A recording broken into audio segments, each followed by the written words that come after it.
ये देखिए मित्रों, मेरे पीछे बोर्ड पर लिखा हुआ है the university of Sydney Cumberland campus. ये लिडकम में पड़ता है। यूनिवर्सिटी काफ़ी बड़ी है। मैं यहाँ पर ये इंडोर जो स्पोर्ट्स का बना हुआ है हॉल, इसके अंदर बास्केटबॉल वगैरह खेलते हैं। तो अंशिका पहले जाती थी दूसरी जगह, लेकिन टाइम मैच नहीं हो रहा है।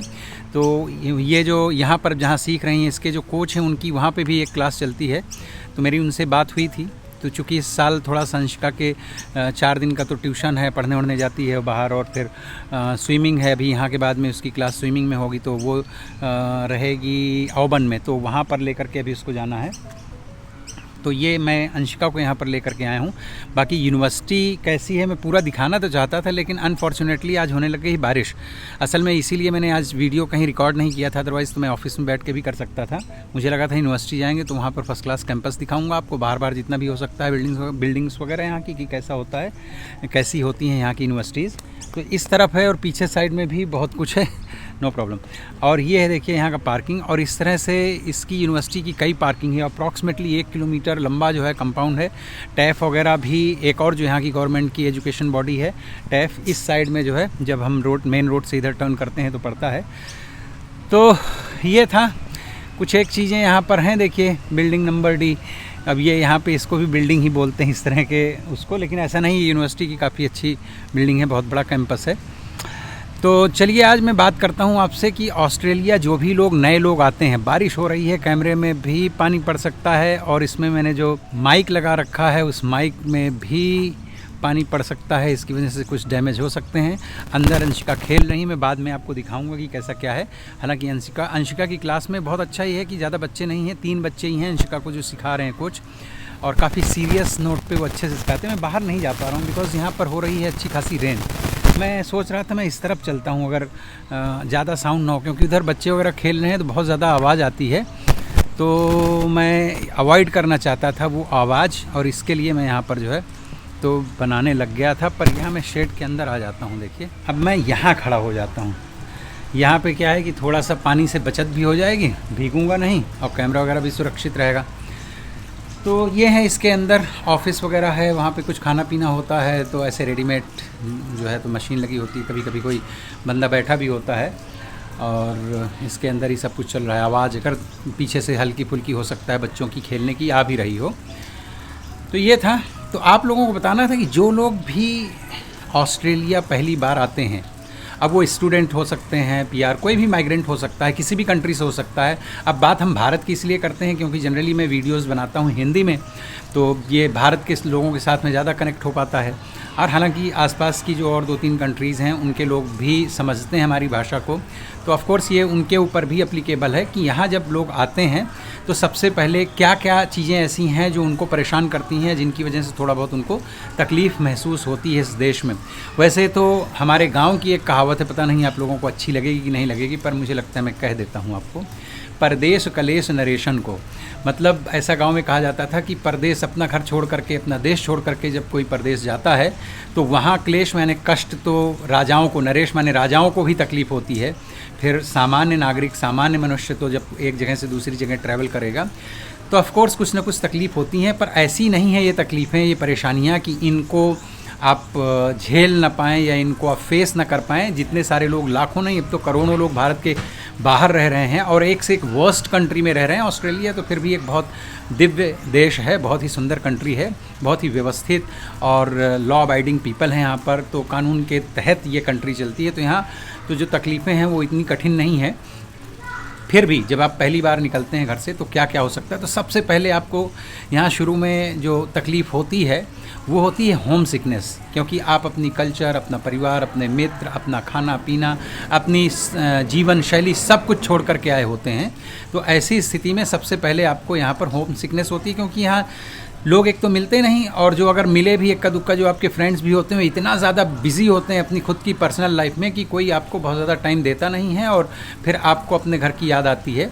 तो इससे बचने का भी उपाय मैं बता देता हूँ। हालांकि जो इमोशनल प्रॉब्लम्स हैं वो तो बनी रहेंगी कुछ ना कुछ देर तक, कि आप ज़्यादा से ज़्यादा अपने आप को बिज़ी रखें, अपना टारगेट, अपना एम फिक्स करें और उसको फॉलो करना शुरू कर दें। तो कुछ दिन के बाद में आपकी होम सिकनेस वाली चीज़ें जो हैं तो ठीक हो जाएंगी। अगर आप यंगस्टर्स हैं तो यंगस्टर्स थोड़ा जल्दी मिक्स्ड हो जाते हैं, मुझे लगता है जो अबाव 40 आते हैं उनको, चूँकि वहाँ उन्होंने काम भी किया होता है, अपना करियर भी बनाया होता है, तो उनके पास एक बहुत बड़ा लंबा इतिहास होता है, जिसकी वजह से अपना देश उनको ज़्यादा याद आता है। यहाँ पर सबसे पहले रेंटल प्रॉब्लम होती है। अब रेंटल प्रॉब्लम में क्या है, घर रेंट करने के लिए कि पहले तो एक ठीक ठाक सा अकोमोडेशन मिले जो आपकी यूनिवर्सिटी या आपके वर्क प्लेस के नज़दीक हो, क्योंकि यहाँ पर मैं स्पेशली सिडनी में हूँ तो मैं यहाँ की ज़्यादा बात करूँगा आपसे कि यहाँ पर दूर दूर ऑफिसेज़ होते हैं या दूर आपकी अगर यूनिवर्सिटी हो गई तो ट्रैवलिंग में टाइम बहुत जाता है।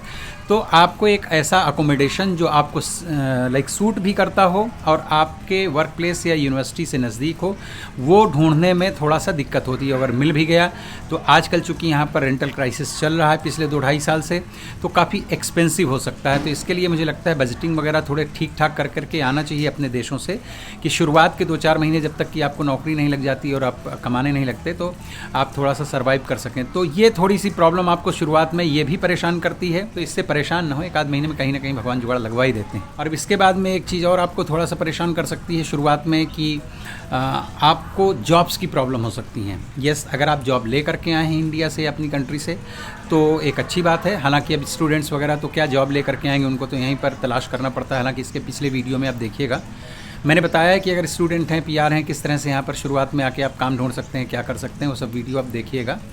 लेकिन आपको शुरू में अगर तत्काल जॉब नहीं मिलती है तो थोड़ा सा टेंशन होने लगता है लोगों को, क्योंकि यहाँ पर जो खर्चा है वो तो रुकता नहीं है। एक बार आपका मीटर डाउन हो गया, एयरपोर्ट से अंदर आप आ गए तो आपके खर्चे तो रुकते नहीं हैं। आपका चाहे किराया हो, चाहे खाना पीना हो, यूनिवर्सिटी की फ़ीस हो, जो कुछ भी हो, तो खर्चे वगैरह उसी तरह से चलते रहते हैं अनवरत। और आपके पास अगर जॉब नहीं होती तो फ्रस्ट्रेशन और टेंशन होती है। तो उसके लिए भी देखिए बहुत सारे उपाय हैं और थोड़ा सा पेशेंस रखें। काम वगैरह ऐसा नहीं है कि सिडनी में नहीं मिलता है, सिडनी में मिल जाता है। अब छोटे मोटे कस्बों में अगर आप जाते हैं तो हो सकता है वहाँ पर थोड़ा सा ज़्यादा दिक्कत आती हो, पर यहाँ अगर आप एक दो हफ्ते थोड़ी सी मेहनत कर लेते हैं लोगों के साथ में जो है, तो एक मिलना जुलना और वो सारा कुछ जो है, लोगों से फ्रेंडशिप करना। अगर आप अंतर्मुखी व्यक्ति हैं तो छोड़ दीजिए शर्म वरम को और सबके साथ मिलिए, बातचीत कीजिए, वो चाहे देशी हो चाहे परदेशी हो। ये मत समझिएगा कि मैं केवल अपने देशी लोगों के साथ में ही बात करूँगा। कई बार जो है तो जो आपके अपने कंट्री के नहीं होते हैं लोग, वो ज़्यादा बेहतर मेहनत का मतलब मदद कर देते हैं। वैसे अपने यहाँ के लोग भी हेल्प करते हैं, हेल्पफुल होते हैं, सब लोग होते हैं। पर फिर भी आपको जो भी मिलता है, जहाँ भी मौका मिलता है, आप सबके साथ में दोस्ती कीजिए और बगैर शर्म के अपनी जॉब का जो है प्रस्ताव लोगों के सामने रखिए। तो ये एक थोड़ी सी प्रॉब्लम होती है शुरुआत में, जो इंडिया से आए हुए लोग हैं या जो दूसरी कंट्री से आए हुए लोग हैं। हाँ, थोड़ा सा आप जॉब्स की जो है चॉइस मत रखिए शुरू में 1-आध महीने, 2 महीने, 6 महीने, कि जो मिल जाएगा मैं कर लूँगा और उसके बाद में, क्योंकि यहाँ पैसे तो सब जगह लगभग एक जैसा ही मिलता है, तो जो भी मिल जाएगा मैं वो करता रहूँगा। और उसके बाद में जब एक बार सेट हो जाएंगे तो फिर आपके लिंक बनते हैं। कई बार यहाँ रेफरेंस से जॉब्स बहुत मिलती हैं, तो रेफरेंस बनाना बहुत ज़रूरी है। जहाँ आप जॉब कर रहे होते हैं वहाँ पे भी 2-4 लोगों से, अपने सीनियर से या जो भी मैनेजर वगैरह हैं, सबके साथ में अच्छे रिलेशंस बना के रखें, ताकि कल को अगर आप दूसरी अच्छी जॉब में अप्लाई करते हैं तो आपको वहाँ से रेफरेंस मिल सके। तो उसके लिए यहाँ पर रिलेशनशिप बनाना बहुत ज़रूरी होता है। जब आप नए नए आते हैं तो सबसे ज़्यादा मुझे लगता है शुरू के 1-2 महीने तो बहुत कष्ट देती है, क्योंकि आप इंडियन रुपीज़ में अपनी कंट्री का, जिस भी कंट्री से आप आए हैं उस कंट्री से आप कन्वर्ट करके डॉलर्स में यहाँ पैसे लाए होते हैं। तो आप जब खर्च करते हैं तो आपको एकदम, जैसे आप इंडिया से हैं तो मान लीजिए यहाँ पे 56-57 रुपये का $1 है, ऑस्ट्रेलियन डॉलर, तो 56-57 रुपीज़ का कुछ होता है लगभग। तो आप एक बॉटल पानी लेंगे, कभी कोल्ड ड्रिंक लेंगे, कहीं कुछ खाने जाएंगे तो $4 है, तो आपका एकदम कैलकुलेशन जो है कन्वर्जन शुरू हो जाएगा कि भाई ये तो इंडिया में इतने, यहाँ पे आपको मिल रही है $4-4.5 की, तो आपको लगेगा यार ये $250 का, मतलब $250 का मैं पानी कैसे पीऊँ ये। तो शुरू में ये जो कन्वर्जन है ये भी काफ़ी पेनफुल होता है, क्योंकि बड़ी गाढ़ी कमाई का पैसा लेके आया। मैं सबकी बात नहीं कर रहा, आजकल वैसे इंडिया में लोग बहुत वेल्दी हो गए हैं, बहुत पैसे वाले लोग हो गए हैं, उनको फ़र्क नहीं पड़ता। लेकिन अभी भी मुझे लगता है एक बड़ा क्लास है जो यहाँ पर बहुत स्ट्रगल करके पहुँचता है, और उन लोगों के लिए शुरुआती दिनों में जब तक वो यहाँ आकर के डॉलर्स में पैसे नहीं कमाने लगते हैं, तब तक इंडिया के ही सेविंग्स से यहाँ पर कन्वर्ट करके और खर्च करना उन लोगों को काफ़ी कष्टदायक लगता है। तो मुझे लगता है जो डॉलर्स का इंडियन रुपीज़ में या अपनी कंट्री की करेंसी में कन्वर्जन है, ये भी थोड़ा सा आपको कष्ट देता है, पेनफुल होता है। और इसके बाद में देखिए, अगर आप यहाँ यूनिवर्सिटी में या किसी भी कॉलेज में या कहीं से भी, किसी भी इंस्टीट्यूट से आप पढ़ने आए हैं, तो आपको यहाँ की फ़ीस भी जो है तो काफ़ी तकलीफ़ देती है, क्योंकि काफ़ी ज़्यादा फ़ीस यहाँ पर होती हैं। और वैसे भी अगर आप उनको मान लीजिए आपकी 20,000 पर टर्म की या पर ईयर की फ़ीस है, तो आप इंडियन रुपीज़ में आप जब उसे कन्वर्ट करोगे तो पता चला 12 लाख 13 लाख साल का जो है आपको फ़ीस भरनी पड़ रही है। उससे भी ज़्यादा तो मैं एक एग्जाम्पल है दे रहा हूँ, उससे कम भी हो सकता है, उससे ज़्यादा भी हो सकता है। तो यस, चूँकि आपके पास में बाकी के खर्चे भी होते हैं, ऊपर से इतनी महंगी फ़ीस देना, ये भी आपको थोड़ा बहुत थकाता है। क्योंकि जब आप इंडिया से चले होते हैं तो मेरे ख्याल से कुछ लोग जो हैं तो अपना बैंक से लोन वगैरह लेते हैं, किसी किसी के पास में अपना खुद का बजट होता है, जैसे तैसे करके आप आए होते हैं। तो जब शुरुआत में जॉब वगैरह प्रॉपर नहीं मिल रही होती और फीस भी भरनी होती है, तो हाँ, ये प्रॉब्लम्स हैं, एक बड़ी जेन्युइन सी प्रॉब्लम यहाँ पर लोग फेस करते हैं। अगर आप पीआर आए हैं या दूसरे किसी वीज़ा में आए और आपके पास बच्चे हैं, तो खैर बच्चों के लिए पीआर वालों को तो कोई दिक्कत नहीं है। और अगर आप स्टूडेंट हैं, क्योंकि यहाँ काफ़ी स्टूडेंट्स जो हैं हस्बैंड एंड वाइफ और बच्चों के साथ में आ जाते हैं, तो बच्चों की जो फ़ीस है वो यहाँ के स्कूलों की, मतलब गवर्नमेंट स्कूल की भी बच्चों की फ़ीस वो काफ़ी ज़्यादा उनको जो है तो महंगी पड़ती है। तो ये फ़ीस, चाहे आप खुद स्टूडेंट हैं, आपके बच्चे हैं, तो उनकी जो फ़ीस देनी पड़ती है वो भी काफ़ी आपको एक्सपेंसिव लगती है। इसलिए भी आपको थोड़ा सा हो सकता है शुरुआत में तनाव हो। एक है देखिए भाषा। वैसे तो इंग्लिश ज़्यादातर लोग यहाँ पर जो आते हैं वो एकेडमिक इंग्लिश सबको आती ही है, यहाँ पर आइल्स वगैरह का एग्ज़ाम दे करके आते हैं।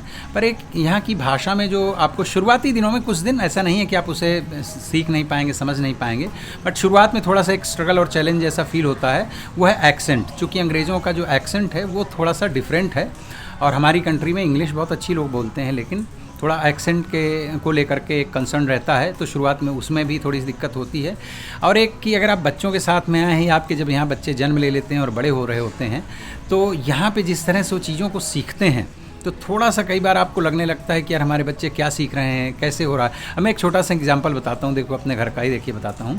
अंशिका जब छोटी थी, मेरे ख्याल से 3 साल की रही होगी, आई डोंट रिमेंबर एग्जैक्टली, लेकिन यही उम्र रही होगी। तो फर्स्ट ऑफ ऑल वो एक तो हिंदी में बात नहीं करती थी, वो हिंदी में बोलती ही नहीं थी, समझ में उसको आ जाता था, लेकिन वो जवाब हिंदी में नहीं देती थी। हालांकि मैं उसके लिए फिर एक बार 3 महीने के लिए मैं उसको लेके अपने गांव गया, तो वहाँ सारे आसपास पड़ोस के सब बच्चों के साथ में सब लोग जब हिंदी बोलते थे, तो उसका वो जो एक झिझक थी अपनी मातृभाषा बोलने वाली, वो निकल गई और वो हिंदी बोलने लग गई। तो अब हिंदी इंग्लिश वो तो खैर दोनों ही भाषाएं बोलती है, लेकिन यहाँ बच्चों को एक तो भाषा की ये प्रॉब्लम होती है। तो उससे होता क्या है कि देखिए सभी फैमिलीज़ जो इंडिया की हैं या पाकिस्तान या किसी और दूसरी कंट्री के, तो उनके घरों में तो सब लोग इंग्लिश में ही बात नहीं करते ज़्यादातर। अब हो सकता है अपना आजकल भाई बहुत सारी फैमिलीज़ इंडिया में भी हो गई, एक क्लास डेवलप हो गया है जहाँ पर घर में भी बच्चे या पेरेंट्स सारे लोग अंग्रेजी में बात करते हैं, बट स्टिल वहाँ बहुत सारे रिश्तेदार ऐसे सब होते हैं जो हिंदी में अपनी मातृभाषा में बात कर रहे होते हैं, मराठी में, गुजराती में, या जो भी आपकी मातृभाषा है।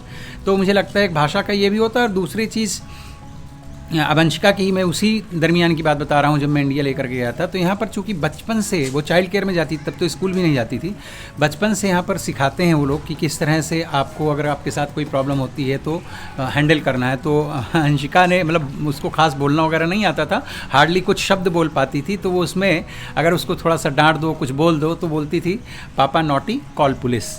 ये उसको जो है तो चाइल्ड केयर में सिखा दिया गया। तो सबके बच्चों के यहाँ पर ये इस तरह से चाइल्ड केयर वगैरह में सिखाया जाता है।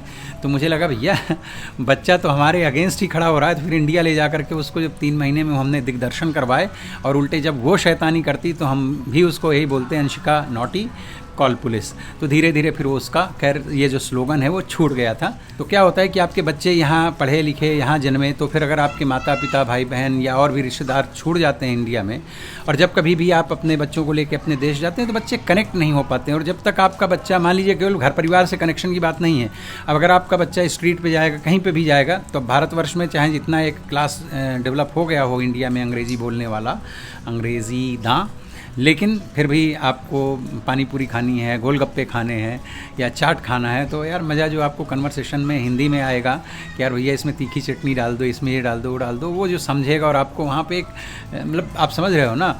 तो अगर आप किसी भी देश की अपनी तासीर को समझना चाहते हैं तो अपनी मातृभाषा का थोड़ा सा ज्ञान होना चाहिए। तो बच्चों में एक ये चीज़ होती, तो अगर एक एडिशनल भाषा उसे आती रहे तो अच्छी चीज़ है। तो और एक चीज़ है, अगर आप देखिए लड़के हैं या लड़की हैं, आजकल तो लड़कियों के भी लगभग सेम हालात हैं, कुकिंग, खाना बनाना। अब अगर आपको इंडिया से खाना बनाना नहीं आता है, इंडिया मैं बार बार इसलिए बोल रहा हूँ भाई मैं इंडिया से हूँ, लेकिन आप जिस भी कंट्री से हों, तो अगर आपको थोड़ा बहुत भी खाना पीना, चाय कॉफ़ी बनाना नहीं आता है, तब फिर आपको यहाँ काफ़ी ज़्यादा दिक्कत होगी। अगर आप लड़की हैं तो या लड़का हैं तो वैसे लड़कियां थोड़ा बहुत कर ही लेती हैं अपना जुगाड़ वगैरह, लेकिन लड़कों के लिए स्पेशली अब आप किसी भी वीज़ा में, आप चाहे स्टूडेंट में आएँ चाहे PR आएँ, फिर आपको बाहर खाना पड़ता है और कई बार बहुत महंगा खाना पड़ता है बाहर का, और कई बार हाइजीन भी मेंटेन नहीं हो पाता है। तो मुझे लगता है थोड़ा बहुत खाना पीना बनाना आना भी चाहिए और उसकी आदत भी डाल के आएँ, क्योंकि आपने थोड़ा बहुत सीख तो लिया लेकिन कभी बनाया नहीं, तो यहाँ करके भैया आपको सीख के कभी कभार प्रदर्शन नहीं करना है, डेली रूटीन में आपको खाना बनाना है। तो भैया आप इंडिया में अपने घर में लंच या ब्रेकफास्ट या कम से कम डिनर वगैरह अपने माता पिता के साथ में, अपने भाई बहन के साथ, भाभी के साथ, जैसे भी हो, तो वहाँ से सीख करके आइए, आपको काफ़ी राहत मिलेगी यहाँ पर। नहीं तो आदत नहीं होती और ऑल ऑफ सडन काम, पढ़ाई, ऊपर से खाना, फिर ये सब चीज़ें मिला करके आपको बेहतर ढंग से होम सिकनेस का आनंद देती हैं। तो इनसे बचने के लिए ये सारे काम आप वहाँ से करते हुए ट्रेनिंग ले करके आइए और अभ्यास पूर्वक यहाँ पर जब आएंगे तो आपको ज़्यादा दिक्कत नहीं होगी। और एक चीज़ है देखिए, जो कि इंडियंस या एशियंस के ऊपर ज़्यादा अप्लीकेबल तो नहीं है, लेकिन कभी कभार जो है ये चीज़ इंडियंस के साथ भी होती है या अपनी किसी भी कंट्री के लोगों के साथ में हो जाती है। चूँकि यहाँ ओजोन परत जो है तो उसमें छेद हैं, होल हैं, तो उसकी वजह से यहाँ स्किन कैंसर का बहुत बड़ी प्रॉब्लम है। स्किन कैंसर वैसे तो ज़्यादातर जो है तो गोरों के साथ ही ज़्यादा प्रॉब्लम होती है, क्योंकि उनकी स्किन थोड़ी सी जो है तो हमें लगता है अपने देसी लोगों से कम अच्छी होती है, मतलब ऐसे कम अच्छी होती मीन्स कैंसर के लिहाज से पतली होती है, और जो भी अपना एक उसका मैकेनिज़्म होता है। हाँ, लेकिन ये किसी को भी हो सकती है, इसलिए यहाँ पर बगैर जो है तो सनस्क्रीन लगाए, ऐसे बगैर कपड़े, फुल आस्तीन के कपड़े पहने बगैर आपको गर्मी के मौसम में बीचेज या इधर उधर ज़्यादा नहीं होना चाहिए। अगर आप जाते भी हैं तो हैट लगाइए और कपड़े जो हैं फुल आस्तीन के पहनिए, और अगर आप बीचेज वगैरह में जाते हैं तो अप्लाई कीजिए, अपनी सनस्क्रीन अप्लाई कीजिए, थोड़ा सा छाया वगैरह में रहिए, ध्यान देते रहिए, क्योंकि यहाँ पर स्किन कैंसर की काफ़ी बड़ी प्रॉब्लम है लोगों के साथ में। जैसा कि मैंने शुरू में बताया था कि आपको यहाँ पर अकेलापन तो बहुत महसूस होगा और आपको सब कुछ अकेले एक्सप्लोर भी करना पड़ेगा। हो सकता है कहीं एक आधा दोस्त या ऐसा कोई आपको मिल जाए अगर आप बहुत लकी हैं, क्योंकि लोग मिल जाते हैं, दोस्तियां भी हो जाती हैं, लेकिन होता क्या है कि सब बिज़ी हैं, सबको काम करना है, सबको अपनी पढ़ाई करनी है, सबको अपनी चीज़ें कंप्लीट करनी है, अपने अपने एम्बिशन हैं। तो लोग आपके साथ, जैसे इंडिया में है कि आप कॉलेज जा रहे हैं, कहीं भी जा रहे हैं, चले यार दो चार दोस्त मिल करके चले गए, इवन मूवी देखने जा रहे हैं, 4 फ्रेंड्स चले गए, जहाँ कहीं भी जा रहे हो तो अपने यहाँ लोग मिल जाते हैं यार। अपने यहाँ इतने सारे दोस्त होते हैं कि कोई नहीं तो कोई मिल ही जाता है कहीं ना कहीं आपको कंपनी देने वाला। तो यहाँ पर आपको जनरली ज़्यादातर लोग मिलते नहीं हैं, और अगर दोस्त भी बनते हैं तो पर्टिकुलर अगर कोई कैंपस का मित्र है तो वो वहीं पे आप जब पढ़ाई करने जा रहे हैं तभी मिलेगा, तभी के लिए होगा। तो आपको इस तरह से यहाँ छोटी बड़ी जो भी चीज़ें एक्सप्लोर करनी है तो शुरुआती दिनों में आपको ज़्यादातर स्वयं ही करनी पड़ेंगी। एक बार जब आप सेटल्ड हो जाते हैं तब फिर आपको उसी तरह के मित्र बन जाते हैं, फिर एक अलग बात है कि आप आउटिंग वगैरह सब साथ में करने लगते हैं। बट हाँ, बिगिनिंग में आपको ये एक चैलेंज जो है यहाँ पर फेस करना पड़ सकता है। देखिए कि ऑस्ट्रेलिया का ये जो सिडनी शहर है दुनिया का मेरे ख्याल से 2nd नंबर का सबसे मोस्ट एक्सपेंसिव शहर है। तो यहाँ अगर आप 2-4 साल हो भी जाते हैं और जब आप सोचते हैं कि प्लानिंग करते हैं कि आपको घर वगैरह ख़रीदना है, तो भैया घर ख़रीदना स्पेशली सिडनी में बहुत महंगा हो गया है। लेकिन ऐसा नहीं है कि केवल सिडनी में हो गया है, अभी यहाँ के जितने भी शहर हैं, ज़्यादातर शहरों में पहले की तुलना में महंगाई बहुत ज़्यादा हो गई। आप कहेंगे कि इंडिया में भी तो यार महंगाई हो गई, लेकिन वहाँ की तुलना में यहाँ पर हाउसिंग प्राइसेस जो हैं, अब दुनिया का 2nd नंबर का अगर रियल स्टेट यहाँ पे महंगाई पे चल रहा है तो आप सोच लीजिए कि कितना महंगा होगा। हालांकि इनके पास इतनी लैंड है, सब कुछ है, पर पता नहीं इसके पीछे की क्या वजह है। लेकिन यहाँ पर जो हाउसिंग प्राइसेस हैं वो बहुत महंगे हैं, इसीलिए तो देखिए रेंट वगैरह भी यहाँ पर इतना ज़्यादा है। तो ये कुछ एक चीज़ें हैं जिनके लिए अगर आप मेंटली प्रिपेयर्ड होकर के आते हैं, अच्छी मेहनत करते हैं, अच्छा खासा पैसा सेविंग करते हैं।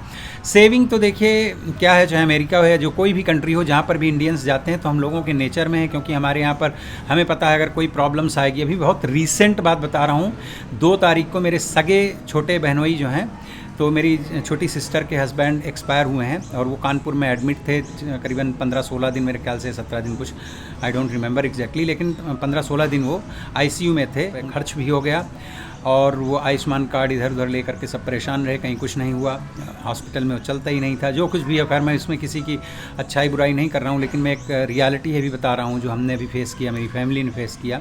तो पता चला कि आपको खुद अपनी जेब से ही सारी चीज़ें वहाँ पर करनी पड़ती हैं। तो इस तरह के संकटकालीन समय के लिए हमारे यहाँ लोगों में एक प्रवृत्ति है, सेविंग लोग करते हैं, ज़्यादातर लोग करते हैं। यहाँ पे क्या है कि अगर आपने सेविंग्स शुरू से की, अब आपको लगेगा कि यार जब मेरी 10,000 महीने, 8,000 महीने, 6,000 महीने कमाऊंगा तभी मैं सेविंग्स करूंगा, तो ऐसा नहीं होता है।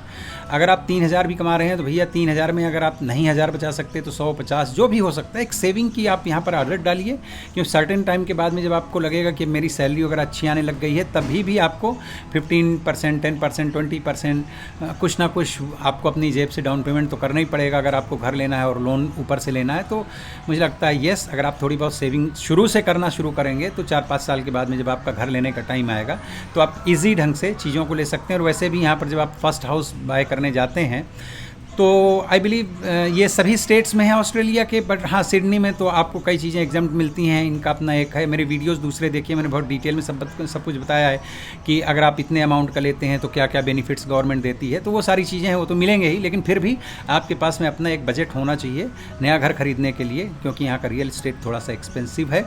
तो ये सब चीज़ों की आप तैयारी करते रहें शुरुआत से, तो आपको जो चैलेंजेज हैं वो तो आएंगे लेकिन उतने ज़्यादा डिफ़िकल्ट नहीं लगेंगे और आप आसानी से इन सबको फेस भी कर सकेंगे। अब देखिए यहाँ पर कुछ अच्छाइयाँ भी हैं, केवल प्रॉब्लम्स ही नहीं। देखो बुराई तो कुछ मुझे लगती नहीं है यहाँ पर, ये चैलेंजेस ज़रूर हैं वो शुरुआत में जिसको मतलब जो ज़्यादातर लोग फेस करते हैं।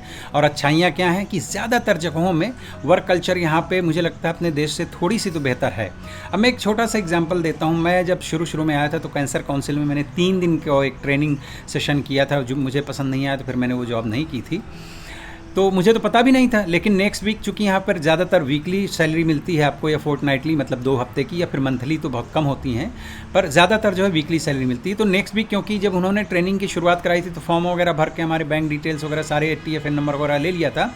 तो पता चला कि 1 हफ्ते के बाद में वो सैलरी डे कुछ वेंसडे था उनका, तो उस दिन मेरे अकाउंट में पैसे आ गए। मुझे तो शुरुआत में पता ही नहीं चल रहा था कि ये कहाँ से क्या आए हैं। फिर वो पता चला कि हाँ भाई हमने ट्रेनिंग की थी, उसके भी पैसे आ गए थे। मतलब यहाँ इतना फेयर वर्क होता है कि आपने अगर कहीं 10 घंटे काम किया है, 8 घंटे काम किया है, तो अगर कोई ऐसा करप्ट व्यक्ति नहीं है, स्पेशली मैं खुल करके बोलूँगा अगर कोई अपना देसी वैसी बंदा नहीं है, क्योंकि उनके तो कई केसेज आते हैं, मैं सबकी बात नहीं कर रहा हूँ, फिर से मैं बहुत स्पष्ट कर दूँ, लोग बुरा ना माने।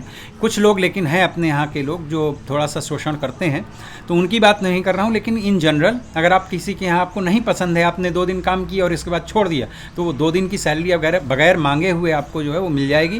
क्योंकि यहाँ जब आप काम करना शुरू करते हैं तो सबसे पहले आपसे TFN वगैरह नंबर वगैरह, आपके बैंक डिटेल्स वगैरह सब ले लिए जाते हैं। तो आपका टैक्स कटेगा जितना भी होता है 1 दिन का या 2 दिन की जॉब का, और आपको पैसे भी मिल जाते हैं। तो एक तो ये वर्क कल्चर यहाँ पर काफ़ी अच्छी है।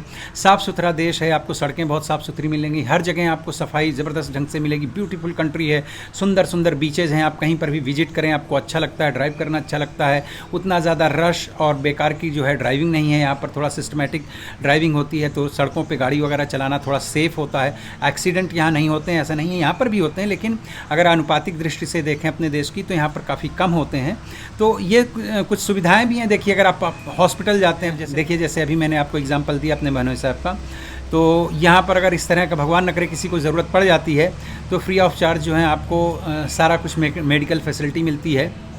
और हॉस्पिटल्स भी यहाँ पर किसी 5 स्टार होटल से कम नहीं होते हैं, जो मैं गवर्नमेंट हॉस्पिटल्स की बात कर रहा हूँ, तो वेल मेंटेन होते हैं गवर्नमेंट इन सब के लिए। हालांकि आपकी सैलरी से मेडिकल लेवी 2% मेरे ख्याल से कुछ जो है वो चार्ज करती है, लेती है, लेकिन उसके बदले में आपको सुविधाएँ, अच्छी सड़कें, अच्छा सब इंफ्रास्ट्रक्चर जो है तो आपको यहाँ पर मिलता है। और दूसरी चीज़ मज़ा तो तब आता है, देखिए जब आप इंडिया से या अपनी कंट्री से आए होते हैं तो $56-57 का डॉलर खरीद करके आए होते हैं, लेकिन जब आप यहाँ सेटल्ड हो जाते हैं और यहाँ से जब आप इंडिया पैसा भेजते हैं तो पता चला आपने मतलब $10,000 भेज दिए तो आपके देश में जो है तो करीबन 6 लाख हो गया, या 5.5-6 लाख रुपए हो जाते हैं।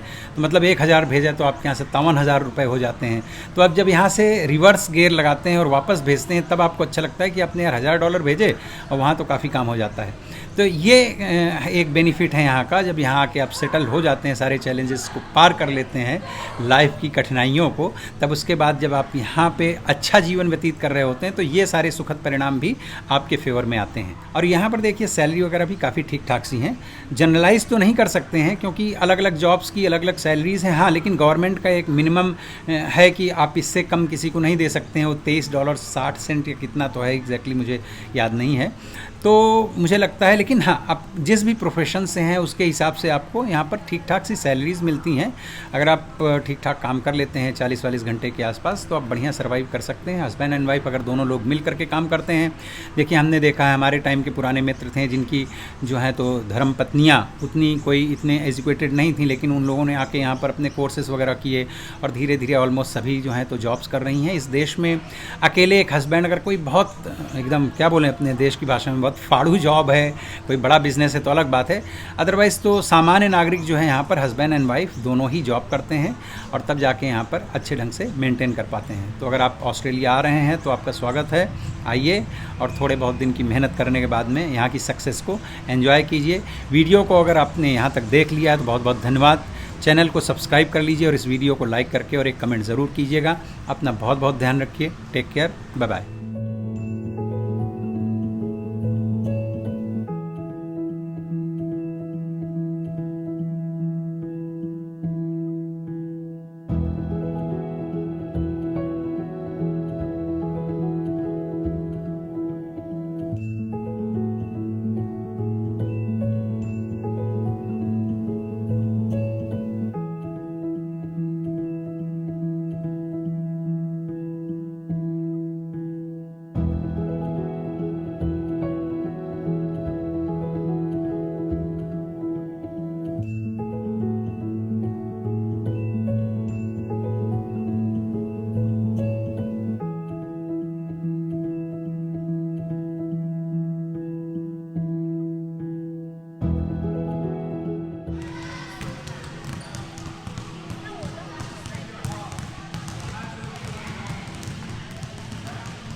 Make sure, look, without the boy, looks like this.